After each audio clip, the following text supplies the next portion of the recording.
തിരുവനന്തപുരം കോർപ്പറേഷന്റെ മഴക്കാലപൂർവ്വ ശുചീകരണത്തിൽ മെല്ലെപ്പോക്ക്. മഴക്കാലപൂർവ്വ ശുചീകരണത്തിന്റെ ഉദ്ഘാടനം കഴിഞ്ഞെങ്കിലും ഉദ്യോഗസ്ഥർ പിന്നീട് തിരിഞ്ഞു നോക്കിയിട്ട് പോലുമില്ല. മുറിഞ്ഞപാലം ജംഗ്ഷനിൽ ഡ്രൈനേജ് പൊട്ടിയൊഴുകാൻ തുടങ്ങിയിട്ട് 3 മാസമായി. മഴ ആരംഭിച്ചതോടെ പ്രദേശത്തുകൂടി പോകാൻ പോലും കഴിയാത്ത ദുരവസ്ഥയാണ്. ഓടകളിൽ നിന്ന് കോരിയിട്ട മാലിന്യം എടുത്തു മാറ്റിയില്ല എന്നും നാട്ടുകാരുടെ പരാതിയുണ്ട്. ദുർഗന്ധം സഹിക്കവയ്യാതെ പ്രദേശവാസികൾ കടുത്ത പ്രതിഷേധത്തിലാണ് ഉള്ളത്. ഏകദേശം ഒരു 3 മാസത്തോളമായി. ഇപ്പം ഇത്രയും ക്രൂഷ്യലായിട്ട് 3 ആഴ്ചയായി. ഈ ഡ്രൈനേജ് പൊട്ടി ഒഴുകി ഇതിലെ പോകുന്ന ആൾക്കാരുടെ മൊത്തം ദേഹത്ത് നിന്ന് ഞങ്ങൾ കച്ചവടക്കാർ ഇവിടെ ഇരിക്കുന്ന വളരെ പേടിച്ചാണ്. കാരണം ഈ വണ്ടിയുടെ എല്ലാം വെള്ളം അടിച്ച് നമ്മുടെ കടകളിലാണ് കയറുന്നത്. മേയറെ വിളിച്ചിട്ട് കിട്ടുന്നില്ല. 6 പ്രാവശ്യം മേയറെ വിളിച്ചു, മേയർ ഫോൺ എടുക്കുന്നില്ല. അതുപോലെ മേയറുടെ ഓഫീസിൽ വിളിച്ചിട്ട് ആരും റെസ്പോണ്ട് ചെയ്യുന്നില്ല. പിന്നെ മേയറുടെ PA വിളിച്ചു, എന്നിട്ടൊന്നും അവരാരും ഒന്നും റെസ്പോണ്ട് ചെയ്യുന്നില്ല. ദുർഗന്ധം എന്ന് മാത്രമല്ലെന്ന് ഇത് ചൊറിച്ചിലാണ്. ദേഹത്ത് വീണ് കഴിഞ്ഞാൽ ഭയങ്കരമായിട്ട് ചൊറിച്ചിലാണ്. അതെ, പൈപ്പ് കിട്ടിയതാണ്. 3 മാസമായി പ്രശ്നം ഇങ്ങനെയുണ്ട്. 3 മാസമായിട്ട് പ്രശ്നം ഇതുപോലുണ്ട്. അരുൺ സോളമനോട് വിവരങ്ങൾ ചോദിക്കാം. അരുൺ, ഏറെക്കുറെ എല്ലാ വർഷവും ഇത് തന്നെയാണ് ഈ മഴക്കാലപൂർവ്വ ശുചീകരണത്തിന്റെ കാര്യത്തിൽ തിരുവനന്തപുരത്തിന് അനുഭവിക്കേണ്ടി വരുന്നത്. ഈ കെട്ടിക്കിടക്കുന്ന വെള്ളത്തിലൂടെ നടക്കുകയും വാഹനങ്ങൾ സഞ്ചരിക്കുകയും ചെയ്യേണ്ട ദുരവസ്ഥയാണ്. ഓരോ തവണയും ഈ ഭരണസമിതിയുടെ വാക്കെന്ന് പറയുന്ന അടുത്ത തവണയെല്ലാം ശരിയാക്കാമെന്നുള്ളതാണ്. പക്ഷേ ഇതാ ഇക്കുറിയും സമാനമാണ് കാര്യങ്ങൾ. ഭരണസമിതിയുടെ ശ്രദ്ധയിലേക്ക് ഈ വിഷയം വന്നിട്ടില്ലായിരുന്നു.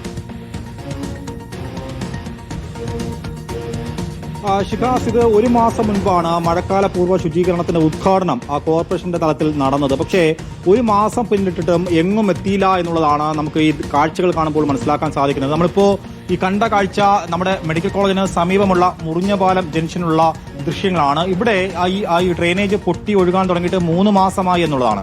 ഇപ്പോൾ 3 ആഴ്ചയായി ഇപ്പോൾ മഴ പെയ്തു തുടങ്ങിയപ്പോൾ അതിന്റെ സ്ഥിതി വളരെ രൂക്ഷമായിരിക്കുകയാണ്. പ്രദേശത്ത് പുറത്തിറങ്ങി നടക്കാൻ കഴിയാത്ത തരത്തിലേക്ക് ഈ ഡ്രെയിനേജ് വെള്ളം പൊട്ടി ഒഴുകി പോവുകയാണ്. ആ ഭാഗത്ത് സ്വാഭാവികമായിട്ടും 3 ഇടങ്ങളിലായിട്ട് സിഗ്നൽ ലൈറ്റുകളുണ്ട്. ഇവിടെ വാഹനങ്ങൾ നിർത്തി ഇപ്പോൾ 2 വീലറിലൊക്കെ എത്തുന്നവർക്ക് ഒന്ന് കാല് ചവിട്ടി നിൽക്കാൻ പോലും കഴിയാത്ത ഒരു സ്ഥിതിയിലേക്ക് കാര്യങ്ങൾ മാറി. അതുപോലെ തന്നെ നടന്നു പോകുന്നവർക്കും വലിയ ബുദ്ധിമുട്ടായി. ഈ പ്രദേശത്ത് തന്നെ മെഡിക്കൽ കോളേജുമായി ബന്ധപ്പെട്ട് നിൽക്കുന്ന ഈ മെഡിക്കൽ ഷോപ്പുകളുണ്ട്, മറ്റ് ഈ ശസ്ത്രക്രിയാ ഉപകരണങ്ങൾ വിൽക്കുന്ന സ്ഥാപനങ്ങളുണ്ട്. ഇവർക്കൊന്നും തന്നെ അവിടെ കച്ചവടം ചെയ്യാനോ ഇരിക്കാനോ കഴിയാത്ത രീതിയിൽ ദുർഗന്ധം വമിക്കുന്ന ഒരു സ്ഥിതിവിശേഷമാണ് നിലവിൽ മുറിഞ്ഞ പാലത്ത്. ഇത് തന്നെയാണ് പലയിടങ്ങളിലും കാണുന്നത്. കാരണം പലയിടങ്ങളിലും ഈ ഓടകളിൽ നിന്നും മാലിന്യം പുറത്തു വാരി വെച്ചെങ്കിലും അത് പിന്നീട് അവിടെ നിന്ന് നീക്കം ചെയ്യാത്ത ഒരു സ്ഥിതിയാണ് നിലവിലുള്ളത്. കാരണം അടുത്ത മഴ പെയ്യുമ്പോൾ ഈ കോരിയിട്ട മാലിന്യം വീണ്ടും ഇതേ ഓടയിലേക്ക് വീഴുന്ന ഒരു സ്ഥിതിയാണ് നിലവിൽ. മറ്റൊന്ന് ആമയിഴഞ്ചൻ തോടും പാർവതി പുത്തനാറും. ഈ 2 തോടുകൾ പ്രധാനപ്പെട്ട നഗരഹൃദയത്തിന്റെ ഭാഗങ്ങളിലൂടെ ഒഴുകുന്ന ആറുകളാണ്. പക്ഷേ ഇവിടെ ട്രാഷ് ബൂമുകൾ ആര്യരാജേന്ദ്രന്റെ കാലത്താണ് സ്ഥാപിച്ചത്. അതായത് നേരിട്ട്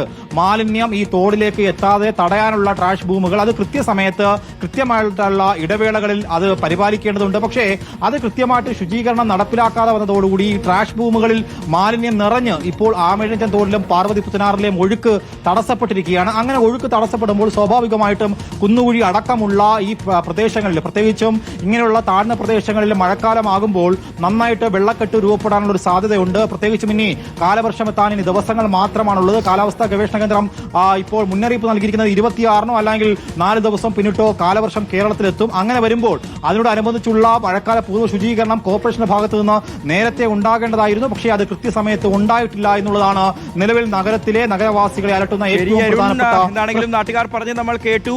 തിരുവനന്തപുരം കോർപ്പറേഷൻ മേയർ VV രാജേഷിന്റെ ശ്രദ്ധയ്ക്ക് ഒരിക്കൽ കൂടി പറയുകയാണ്. താങ്കളെ വിളിക്കാൻ 6 തവണ അവർ ശ്രമിച്ചു, താങ്കൾ ഫോൺ എടുത്തില്ല. ഓഫീസിലേക്ക് വിളിച്ചിട്ട് പോലും ആരും റെസ്പോണ്ട് ചെയ്യുന്നില്ല എന്നുള്ളതാണ് നാട്ടുകാർ പരാതി പറയുന്നത്. ഇതിപ്പോൾ വെറുതെ മഴക്കാലപൂർവ്വ ശുചീകരണ പ്രവർത്തനങ്ങൾ ഉദ്ഘാടനം ചെയ്ത് പിന്നീട് തിരിഞ്ഞു നോക്കാതെ ഇട്ടിട്ട് പോയിട്ട് കാര്യമില്ല. കൃത്യമായ പ്രവർത്തനങ്ങൾ നടക്കുകയാണ് വേണ്ടത്. കാരണം കാലവർഷം തൊട്ടടുത്തെത്തി. അവിടെ ഡ്രൈനേജ് പൊട്ടി ഒഴുകാൻ തുടങ്ങിയിട്ട് തന്നെ 3 മാസമായിരിക്കുന്നു. പല സ്ഥലങ്ങളിലും വെള്ളക്കെട്ടും ആരംഭിച്ചിട്ടുണ്ട്. എത്രയും വേഗം ഗൗരവത്തിൽ തന്നെ ഈ ഒരു വിഷയം നഗരസഭ മേയർ എന്നുള്ള നിലയിൽ VV രാജേഷ് ഏറ്റെടുക്കുമെന്ന് തന്നെ പ്രതീക്ഷിക്കുകയാണ്.